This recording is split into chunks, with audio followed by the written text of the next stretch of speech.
Ladies and gentlemen, welcome back. Game number 2 of DC versus Alliance set to get underway here. Game 1. It was a quickie, one of the fastest games we've seen in this season of Captain's Draft. Of course, with Alliance taking the win over Digital Chaos. So, well, Perch, this feels familiar. We were just here at the draft. I mean, that was one hell of a performance from Alliance. S4 just took over that game. It was honestly one little skirmish and the game was lost because DC threw so many heroes at him and it just didn't work out. So that's the scary thing about Lesh. That was like a blast of the past right there. It's been like, wow, Lesh can snowball really hard because he does magic damage and there's not a lot of ways to stop it unless you get a BKB or you kill him first. So they didn't have the solutions to that due to the draft they had, and they just get completely run over. So they open with the Zeus's game. Yeah, much different opener to what we saw before. Alliance will kind of churn their inner gold black here. Venge and Treant Protector, their opening duo. All right. The best of all worlds. A little bit of a defensive support, nice aggressive support. It's kind of a weird opening, actually. With the Treant, that is. I mean, the Venge makes complete sense, obviously, but the Treant seems weird when they don't have other heroes that cover it. I just don't see the early synergy. Maybe Alliance is a team that does like drafting Treant, like EG, for example. It's pretty good against Zeus, I guess, but his aura does remove an instance of the armor, so it's not perhaps amazing, but I'm sure it can definitely help in terms of little burst damage moments. Like the damage blocking at spells is really good. Yep, definitely. Now the question for DC is, how do they want to take this draft? What do we have in the way of supports? This is kind of an interesting support pool that we're left with here. Venge was the obvious high value one. You've got a Warlock, Shadow Demon, Ogre, Coddle. And they'll take the Ogre as their first support, assuming that it's a core Zeus. I think it's pretty likely. And now they grab Clinks as their assumed safe lane carry. I still am not liking Treant now, especially with the Ogre pick. I don't see a ton of value there. Even the Invis isn't going to be amazing because they've got Zeus Bolt. So I like the Clinks though. It gives them a gank potential carry. It can be self-sufficient, so the supports can shift off the lane a little bit. And also the Clinks can also jungle. So if DC does do a lot of roaming like they did in the last game, the Clinks can shift to jungle and those supports can catch up in the safe lane, which is a very nice thing that they didn't have last game especially. Yeah, I mean, there is definitely not going to be a lack of damage at the 10-minute mark this game when you have a Zeus, Ogre, and even Clinks. I mean, he does a lot of damage early on with just the searing arrows, even before like a Desolator comes out or anything like that, or an Orchid. So they can definitely fight early, and that was one of the issues they had. It seemed like they could fight early on paper, but once that Lesh got some momentum, they just didn't have the damage output. Yeah, there was no way to take those fights. They had way better disables on Alliance as well, especially like support Kunkka just setting up kills repeatedly. It's so hard to fight into that. You need to either go even in those trades or the game just gets lost. There is also an Omni Knight in the pool, another support that I missed. And even the Kunkka. We saw Alliance do a lot of work with that here in just game 1. I don't know if they'll go Kunkka. I think they need a couple more disables. Beating up Clinks is going to be pretty important. They go for a Warlock. I guess that's going to be their mid hero, I'm guessing, up against Zeus. It works quite well there because... Does Alliance ever do the like position 1 Venge? Like, could it be a support Warlock with Loda on the Venge? I don't think they would rely on that as much as other teams, personally. I feel like it's not as much their style. I think Loda playing Tiny is a lot more likely. It could be a Warlock support as well, by the way. It doesn't necessarily have to be... No, I guess it does. Kind of has to be mid, because unless Venge is carry. And I doubt they do Treant Warlock dual supporting. I think it's going to be Warlock mid, Tiny carry, Treant Venge support, and then they just need an offlane hero. Okay. Yeah, I could see that. The Loda Tidy makes more sense. I'm trying to think of S4 Warlock. I don't know that I've really ever seen that. That'll be a fun treat. Me neither. But it's decent against Zeus. You can stand up to his harass very easily. You can harass him in return quite well. It's not going to be very good against Clinks, though. And once you hit like mid-game, Warlock becomes a bit weaker. And I guess this makes it a support Zeus now. So they picked Warlock to deal with Zeus, but now it's going to be Dragonite mid. Okay. Kind of interesting. Very I like that change of pace. Yeah, it's pretty good. I think Dragonite's good here. It's pretty good against Venge. He can deal with the minus armor. The burst from Tiny is scary, but it won't be everything, and it gives them another stun. They're just really heavy on stuns now on DC's side. So I think they can lock down Tiny and possibly pick him up. Plus Clinks is very good against Tiny in the mid game because Tiny's going to have HP but not much armor. So if you get a Deso, you'll be strong. Ooh, there's the Omni Knight for Alliance. So now it's Alliance that kind of to go with the 4 support strategy. Oh, and Loda's playing it. Loda Okay, Omni so Knight. Wow. I guess it is a carry. All right, Bulldog Warlock off lane. Okay, so The S4 hell? tiny mid. Yeah. Well, we definitely failed at predicting how these were going to go. This is insane. This is so 2 series today. We'll now see twice Omni Knight played by the carry player on the 1. That is Black's picked the wrong day to not show up for stats. I'll tell you what.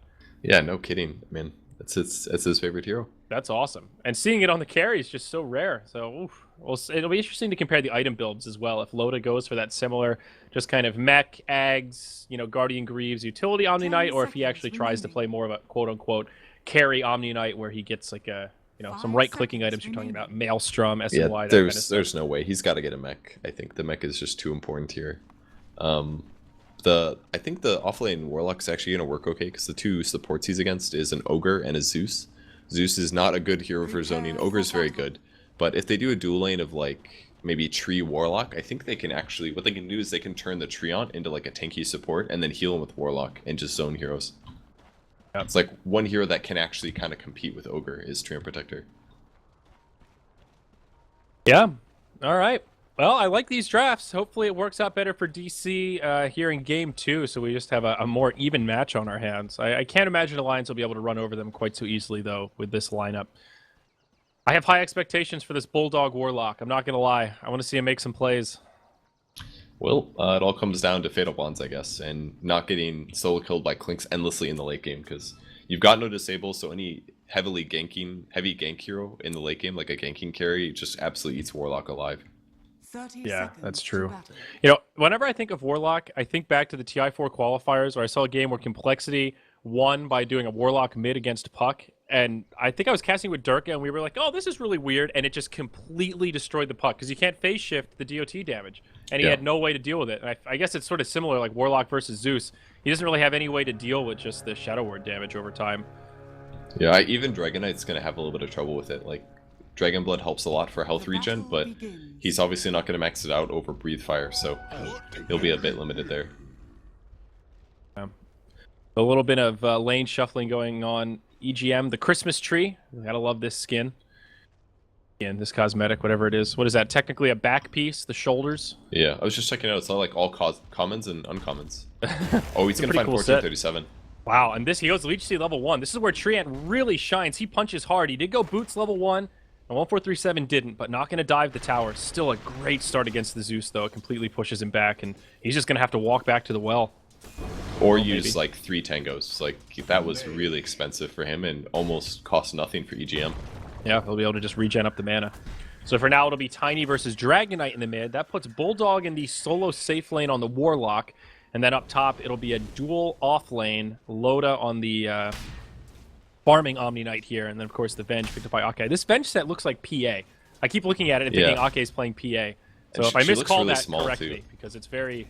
Yeah, God, it really does look a lot like PA. And she's so small. Like, a lot of Venge items are kind of frilly and stuff, and makes her model look bigger. Yeah, usually she has, like, wings. But here with the helmet and that little weapon, man, I'm just seeing Phantom Assassins. Resolution keeping these creeps off the tower. Cute little play there. EGM is just, he's dedicated. He wants this courier. And they've taken it in the really far path back. Although, is he going to send it back the normal way? Nope. Okay, cancels it. Sending it all the way through Secret Shop. Yeah. It's pretty crazy. I don't really like... alive, though. Yeah, I don't really like this Warlock versus Clinks matchup, though. I feel like this is actually... This is one hero that actually can outdamage this heal. But maybe Yuar won't be able to stand up to the harass himself. He'll have less regen, obviously, but having Syrian arrows, man, it helps you trade so much. Yeah. EM and AUI exchanging some blows here in the jungle. The 2 beefcakes just punching each other. Resolution will come over and he will grab himself the bounty rune. The Warlock is still farming okay against the Clinks, though. He's got 5 last hits. Not too bad for Bulldog. Yeah, he's doing some pseudo-deny stuff as well. He just has to attack a little bit before Clinks is about to hit it, and the creeps might end up getting the kill. So it won't be a deny, but it'll prevent your opponent from getting a last hit, and that alone is pretty advantageous. Yeah, that would be an interesting metric to be able to bring up on the last hit tab. Like, missed last hits, like, out of the maximum potential, so you could see if somebody was really doing that. I feel like that's a mechanic that's often underlooked because there's no metric for it. And in a lot of cases, you don't see matchups where one person has a huge last-standing advantage over another. They just don't draft the heroes simply, so... Oh, resolution mid. Almost dies to S4 with the double damage rune, but can't quite get it. The creep's getting his way. He does have a toss, though. Level 2, and it's not going to be enough damage. He bottled up enough here. He's going to be okay. Yep. But if he goes close to the creep wave, he dies. Like, an avalanche toss at this point is way too much to deal with. Yeah, now resolution is just going to have to walk back. So it was pretty even mid, but now S4 is just starting to pull ahead. And Alliance is surely just wrecking on the top lane. Like a Avenge plus an Omni Knight versus an Earthshaker Zeus. Like, both Earthshaker and Zeus are very mana reliant here. They actually can't even just lane without mana. And it's basically two melee heroes versus a melee and a range with a stun. Like, they can't lane against this at all. Yeah, you see the difference on the last hit chart. Omni Knight 21 and 11. Great score for him here. And Bulba and Zeus are both in trouble. I mean, looks like 1437's picked up some last hits just from using his Chain Lightning from afar. That's gotten him 6. Bulba was intended to be the core here, getting the farm, and it's just not happening. So there's going to be a smoke purchase for Ogre. We'll see what he uses this for. I think he needs to shift to the top lane to try to get kills there, but even doing that is going to be so hard. The only, like, super gankable hero on the map is either Treant or Venge. I think, like, maybe a Warlock, but he's consistently under tower. Yeah, they've managed this lane really well. I feel like Bulldog has just been in low-risk positioning the entire game. He's level 5, getting great experience.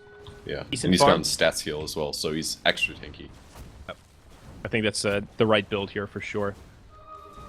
I mean, in this safe lane, he really just wants to survive and hit level 6 as quickly as possible. That's kind of the goal. Anything else you can do to delay farm from Yawar, all the better. And once he hits 6 and gets a TP, his ability to just TP top and take a team fight is going to be really strong. You're going to bump into the Ogre here. He hasn't burned his smoke yet, but EGM drops the Leech Seed, trying to block him out, but the Ogre finds some way to squeeze by there. Okay. Awesome, no mana. 45 mana to cast a Fire Blast. They kind of want to fight here, but it's a little hard. 1437 is only level 2. Like, he actually does nothing right now. He's just under-leveled. Yeah. Tiny level 5, so still not hitting super hard, but he can put out a decent amount of burst damage. Bulldog getting a little more aggressive in the bottom lane, though, pushing pretty far forward. They'll try and rotate behind him. They see this as an opportunity. AUI on the Ogre. He does have boots, still has the smoke, but only level 2, and Bulldog will back up as he sees a few heroes missing off the map. They've also got a ward here, that choke point at the river, so they see the rotation from 1437. Bulldog will be just fine. Yeah, phase on Warlock is actually really good. Sakura has a great animation, so all of a sudden he's hitting for 100 damage, and he makes up for this lack of stun that he has and this lack of mobility that he has. The phase pays off really hard here. Dire's top tower is under they just can't get a kill. Like, as soon as Yawar hits 6, they can at least get some experience, but the supports on DC are just getting nothing. Meanwhile, up top, Loda just farming up a storm. He is really pulling ahead now. 41 CS compared to the 30 of Clinks. They are the top 2 farmers, and I think the more important takeaway is not as much how much is the Omni Knight getting, but how little is the Earthshaker getting. He is finding some experience, which is good. He's up to level 5 now, but, I mean, Bulba can't even finish his Soul Ring. He doesn't have boots yet. He's almost got it, because he does have a Ring of Basilius. That's going to be for Tranquil Soul Ring. Yeah. So he's about 150 away, but Resolution might just die here. Yeah, Ake opens up. Magic Missile to get things started. Loda barely hits him with the heal. And now they're just going to body block him. Stun from S4 connects. Loda using that 1 point in Degen Aura. Resolution is pretty tanky. Nice fissure breaks it up. Ake needs to be a little careful here. He's getting low. It finds one more stun. S4 with a toss in 1 second. Oh, the creep block. That should be the kill. No, he throws Ake in the air instead of on target. I don't know if they can kill somebody, but the fact that he lived is amazing here. That was really close. Those are clutch stuns from Resolution. He stunned the right person every single time there. Really well done. Still no first blood drawn. About 7 minutes in. This game has been much more passive than the Dota we've seen in games prior today, that's for sure. Warlock just ulted, by the way. Oh. Maybe it looks like Clinks was going for a kill on him and he had to ulti to stay alive or something, but kind of a weird usage. It does increase his... Oh, maybe he ulted because the camp was very stacked. That might have been what he did. If he got a stack out of it, it's absolutely worth it because the golem does do cleave damage. Yeah, and he has the immolation around him. He's got like a permanent radiance. Yeah, it's accelerating his farming speed by a lot, actually. Here we go. He pops the heal on himself, and Bulldog at level 7, 4 points in the Shadow Word. He is hard to bring down when it's a 1v1 scenario like that. AUI can tickle him, but very easily just heals through it and goes right back to laning. And with that basey, like, he's got 7 armor. He's got as much armor as the Ogre does, and he's healing for 45 HP per second. how do you match up against that? I feel kind of bad for AUI here. I feel like this ogre has just been stationed in like this general area, and he's been looking for openings, just running back and forth between mid and bottom, desperately trying to kill something, and he just can't. I mean, Alliance are doing a great job mitigating his ganks, and they've got so much defensive capability with all of the heals from the living armor, the purification, the shadow word. There's just no opening for this guy that wants to fight early. This reminds me of like the old school Undying. As I'm bitching about that, we missed the first blood up top. That bulb that gets dove, All good. and Ake gets the first blood. Don't worry, Zaire, it was just you that missed it. Just me. Yep, I was tunnel visioning. Dire's middle tower So like is thinking under about the attack. old Undying days where you just Got avoid EGM, them. I That's think. exactly what they're doing. They're going to catch EGM here. AUI will finally get up on the scoreboard. Nice rotation there. 1 for 1. I like But that he Loda saved does his get a mana as tower well. up top. He only used Fire Blast there. It was conservative. Like, he doesn't have that much mana regen. If he goes too over on spells there, then it limits his ability to stay on the map. So DC needs to get a tower, I think, because they're so far behind that... They're not, like, super far behind, but their laning stage clearly went worse than it did on Alliance. So they need to get some gold advantage to make up for it, so that they can try to take some fights with equal items. Lions are coming in to defend here. They've got a Guardian Angel. Golem will be up in about 15. Resolution did use the Elder Dragon for him, but it just took a glyph to delay the push, and that's it. They did about half damage, and they will back out. This is too scary to fight, for sure. Like, if they get Avatos back to somebody, the fight just becomes really bad. Resolution would get super far behind. Yeah. The best redeeming factor about DC so far is that despite their laning stage going bad, they haven't died much. Bulldog's in trouble down bottom. Yawar just scouting it out. The supports are rotating in. Not much the Bulldog can do. Boba will use the Echo for this. He tanks so much damage there. That was incredible. And he buys a wand as he dies. So a big kill for DC there. They Much get needed. 366 gold on her ship. I guess he used the Echo there just so if he gets off the Chaotic Offering, maybe he has enough time to use the Shadow Word, heal up, and then turn around. And if he even trades 1 for 1, then that gank is just basically mitigated for what you're trying to achieve. So Yeah, it's honestly this early in the game, it's totally fine to use Echo Slam for single kills like that. And it's more important to just set up the stun so that you know where he's going to move so you don't get juked with your fissure. Right, So completely fine to Echo like that. even though DC is doing a lot better this game than they did in game 1, we're still running into that problem where Alliance are farming so well on all of their cores. All 3 of their cores are top 3 on net worth. Yeah. Especially their offlaner being the, well, I guess the Warlock is technically the 3, but he's gotten so much more than the Earthshaker at 3.8k net worth. Is he going maybe Atos first item here with a Vite Vit which booster? hero? Warlock? Definitely a possibility, yeah. Because if you Chaotic Offering somebody, normally you need upheaval to make up for the fact that they're not slowed. An Atos could be a good solution to that. And it So gives I him a kinda lot like of the idea. stats, so... Yeah, it's more damage as well. It allows you to actually drop the rock and actually right-click. You contribute your hero more by right-clicking rather than using like Fatal Bonds or Upheaval or something. I like it. S4 going for a standard build, just treads into drums. Possibly a Blink Dagger on the horizon for him, but could also just go right into the Aghanims, depending on how active Alliance plan on being. Just moving around up top. He is level 5. Very standard build as well, 1-1-3. Just trying to leech to get to that overgrowth stage at this point, I think. Well, they're grouping up to push bottom. Loda also went drum. A bit of a poor planning for them, actually. They could have mech and drum. But now S4 is going to have a drum, and so is Loda. So they kind of waste their stacking. Their items are a bit wasted because of this. Yeah. Little inefficiency there, but they will pressure this tier 1 down bottom. They drop the rock on Owie 2000, and that's just a dead ogre. The duration of the stun, he gets completely crippled, and they should be able to get a free tower down here. The glyph will be used to delay this push, but the tower will be turned to rubble nonetheless. Golem?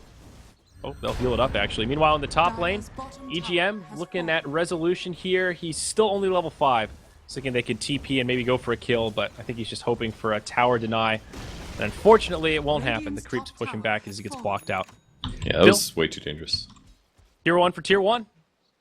It's not terrible for DC. They also got the Infernal Golem, and trading an Ogre for that is a pretty good trade, but the push continues. That's the problem.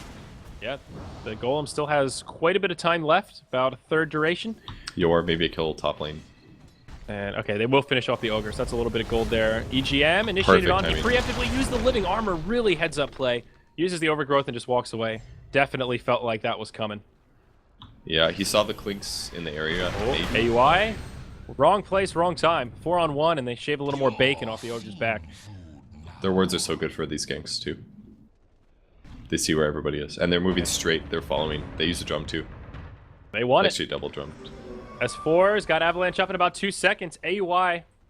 That man is dead. Pardon me, 1437. Still on brown boots. Very slow. It's just an easy kill. They set it up and Oh, the this rotation of resolution. spells. Oh yeah, they've got the sentry on.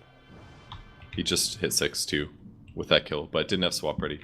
Still, those are 2 just complete free kills. That's just Alliance is under looking for attack. opportunities and easily finding them. Yawar walks by the sentry ward. They get pinged out like crazy. I think they know it's there. Ato's almost ready for Warlock. He's about 250 away. His ulti's got 50 seconds to go. And Alliance's 5-man push is just so much better than DC's right now. This ward does everything. I mean, they haven't even had to use a Guardian Angel yet. We'll see Resolution pop the Elder Dragon form, goes in on the Bulldog, but after the stun comes out, he gets repelled. He will get They do healed no up. damage. Shadow Ward's there. Still a little while before his ult, but he's got upheaval. It's level 2, and it's doing some work. Will be interrupted, and everybody just backs out. Armor of Omniscience was used, so GA is on cooldown. Small victory there for DC. Their damage is just not there yet at all. Like, they actually can't fight this just yet. But at least they zoned Alliance back. They can't give them free towers, so it's been good that they did do this. And they get the D ward. Nice play by 1437. What do you think about this from Yawar? He's got Blade of Alacrity, probably a first item defusal, if I had to guess. Yeah, most likely. He can defuse the blade just to slow people. It's even though it doesn't do as much damage as something like a Deso, it still can be very useful. It's also very good against living armor, really, because whenever it hits somebody, it's going to break off 2 living armors, one for the defusal blade and one for the right click. Oh, yeah. Okay, we'll see how it works out. Still a little ways off, but definitely makes sense against an Omni Knight. There's the Atos on the Warlock, and lo and behold, the Chaotic Offering is available. You'll see Alliance group up is 3 in the mid lane. Split pushing for now with EGM up top, getting some solo XP. He's gone for the Iron Talon also. And Loda, he's just going to go Force Staff now, it looks like. Interesting item choice. Meanwhile, back in the mid lane, double damage rune on S4. Glyph has been used. He'll take the Shadow Word for the heal. Oh, Ake, he swaps, saves his friend. They will commit the offering for this, though. Fatal Bonds come out. Bulba taking a lot of damage in the front line. The toss forward finishes off 1437. They also get the kill on the Earthshaker. It's a 1 for 2, just the support bench. Nice swap to keep S4 alive. The sacrificial lamb for Team Alliance. Ooh, AUI ran back in though. Yep, he's going to get sandwiched here. Loaded with the Degen Aura, slowing him down for S4 to close the gap. They're going to club him down. EGM with a Leech Seed for good measure. It'll end as a double kill for S4. Make it 3 for 1. They get a tower out of it, and the pushing's not done yet. They're going to continue on and put some damage into this Tier 2 mid, though it's still early on. Respawn timers are short, and DC could still find a fight yet. Radiant's middle tower. The Dragon Knight's got 2,500 gold here. I don't know what they're going to buy. Maybe it's something even like a drum could be really useful for them in the early game, but he might just have to just BKB rush. That way he can actually focus on DPSing in team fights. Not that his damage is going to be good for a long time, but just staying alive and casting dual breathe fire like 2 or 3 times can make a big difference. Yeah.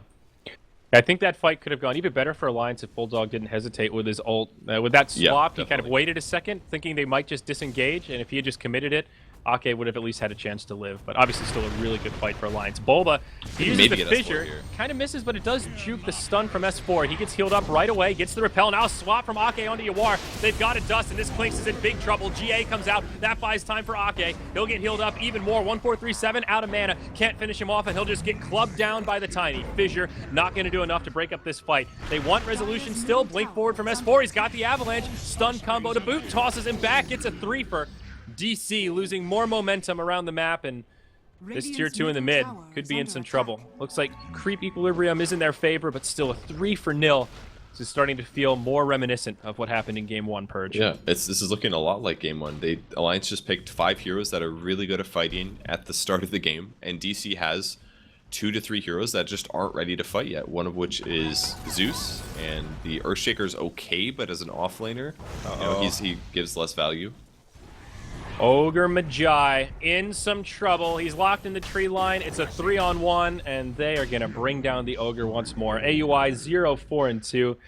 Poor guy wanted to fight early on, and Alliance is finally ready to fight, but now he's the one that's not so eager. It's tough stuff. Resolution just respawned.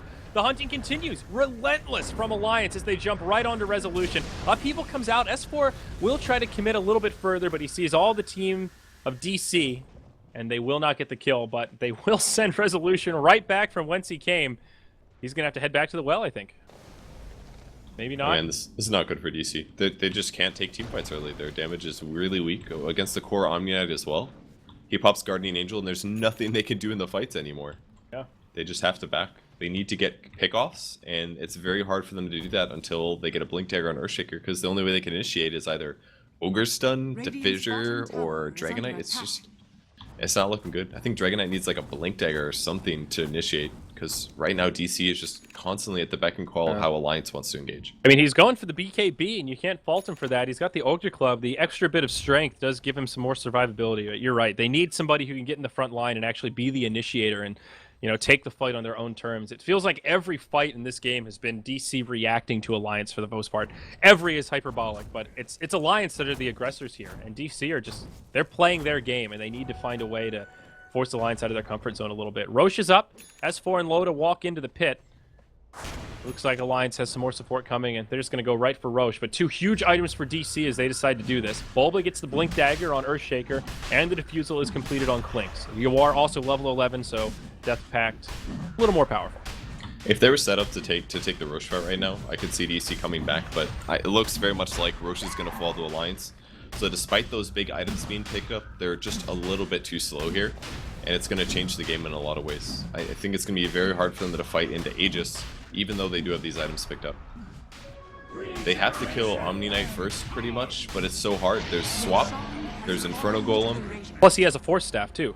Yeah, and S4 could just blink, initiate on whoever's hitting them on the backline, like Zeus or something. He could just one-shot Zeus, basically. Yeah.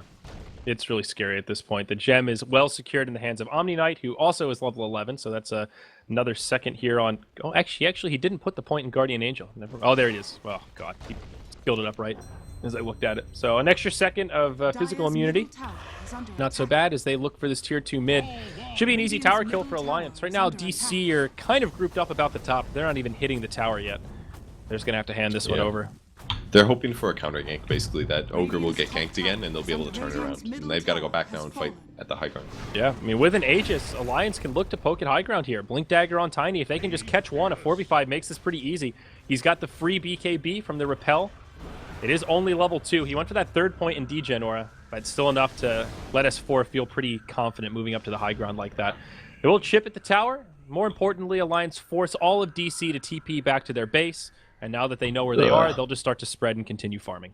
And Resolution uses ult, and they saw that, so they may just go take easier tactical things for about 60 seconds, and once that Dragonite ult's down, they're going to go high ground. Because now they know the enemy mid-hero is only going to be able to do like melee range stuns and brief fires. I think DC just... They look kind of screwed right now, man. They're going to get this tier 2 most likely. Yeah, it hurts. Ogre, there you go. Bloodlust on the tower. It's a little something. A little more it helps speed. A lot, but it's not everything. Yeah. Dude, just one of those changes that still feels kind of like, oh yeah, Ogre can do that. Sentry Ward comes down from the Dire. Get a little intel around the side, but S4, he just goes in.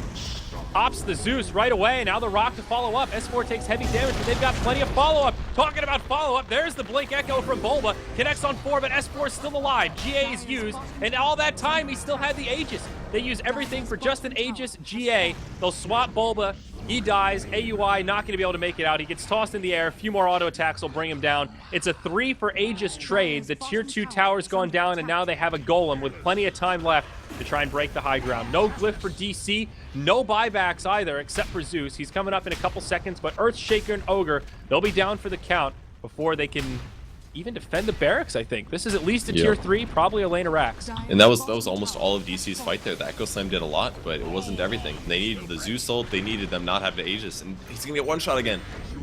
Oh, this poor Zeus. I just feel bad for 1437, man. He can't survive. Now Resolution gets stunned. His ult's still on cooldown for another 5. Can't even get a BKB. Manages to buy the Mithril Hammer before he dies, but no buyback, and that's it. DC just tap out. There's no way they could win the fight at this point. Like, the Rod of Atos, if any hero comes up, they get slowed for, what, 6 seconds or 4 seconds by 60%? Like, all of their cores are completely countered by the Atos. The Zeus is completely countered by the Tiny. There's no way that they could win at that stage. They just got way too much advantage on Alliance, and I think that's why they picked heroes like Tree and Protector. They're like, we're just going to pick early game heroes because we're playing Captain's Draft. There isn't going to be a lot of synergy in these drafts, and we just want to make sure our lanes are good and that we're going to transition into killing you and taking early fights and just ending the game. Yep. So DC just had to, and I think DC was maybe too forced on the counter, or focused on the counter picking, right? They had Zeus early, and then they force him into support role, and this just makes the hero so much worse if you don't have a way to delay the game or to take the game equally. So they just had all these picks that weren't strong early, similar to the first game. This game was better, but it just wasn't much better. Alliance just had really the perfect lineup to deal with the aggressive early game that DC wanted. We saw AUI constantly in the enemy jungle looking for opportunities to gank, but you've got a Warlock down bottom hugging the tower with Shadow Ward to heal up. Mid lane, you've got a Tiny with supports that are ready to rotate to keep him safe, and then you've got a Treant Protector. He can save anybody from across the map. Those ganks were so hard to find, and seeing an Ogre Magi with only 2 assists at 20 minutes and 0 kills, that's not where that hero wants to be, for sure. Death's aside. But a quick series for our second heat today, Alliance versus DC. Alliance does take it 2-0 in very convincing fashion. So we are actually going to get out of here a little earlier than planned, Purge. We've got Canada Cup, though, coming up in 2 hours. About an hour and a half, 2 hours, something like that. And it is the grand finals for Canada Cup. It is a best-of-5 between Complexity and Not Infamous? today, or Infamous, I think? Yeah. Or Elite Wolves. Elite Wolves. The other Elite one. Wolves. Complexity versus Elite Wolves, pardon me. But it's going to be an awesome best-of-5. It'll be Purge and Mott casting that again. Pintmuckle going to be doing some obs if he doesn't pass out from exhaustion. So a lot of Dota here on Moonduck. Thank you so much for joining us, folks. Remember to follow all the social media. Big shout out to our sponsors for making this possible. And we'll see you guys again tomorrow for more Captain's Draft action. That's it for today. We'll see you next time.